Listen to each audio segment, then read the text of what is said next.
Over the years, I've come to understand that in order to be effective at helping Black children love themselves at a deep level and have a strong sense of identity, that I must also help the Black adults in their lives.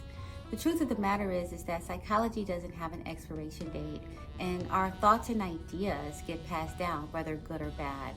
And unfortunately, sometimes, you know, um, because a lot of us in general, especially in the diaspora, here in the States, don't have a strong sense of identity in regards to our connection to who we are as Africans, those things that have been passed down with the worldview of just seeing ourselves through the lens of oppression, that tends to be our focus when it comes to education, when we share things with our children.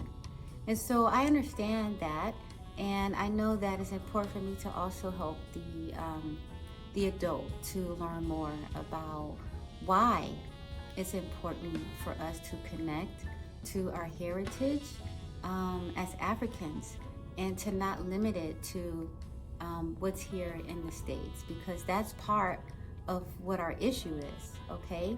This is why we have not kind of lifted ourselves out of oppression like we want to, because we have been limited, all right, with our understanding of our history, okay? And some of the things that I read on social media help me to further know that it's important to help the Black adult. Let me give you a few examples of what I mean. So some of the things I've read, I've seen people say, we Black people will always be second class. So that kind of comment right there, right? If that person has a child, chances are they're passing down that way of thinking to the child, okay? And so this person is not seeing the possibilities. And that is what hinders us generation after generation, when you're limited to what you understand now and not seeing the possibilities. Another one is, they did not teach us that.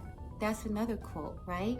The Black adult not feeling like they've had a direct understanding of who they are in history. And so not having a connection to their heritage, so they're not able to pass things down. Another one is when they say, I've seen a comment, I wish they love us like they love our culture. Well, that right there is a reflection of someone who doesn't really love themselves, and they're counting on the world to love them before they can love themselves. So these are the things that I've come to understand that we need to change. These patterns of thinking, so that we won't pass that down to the next generation.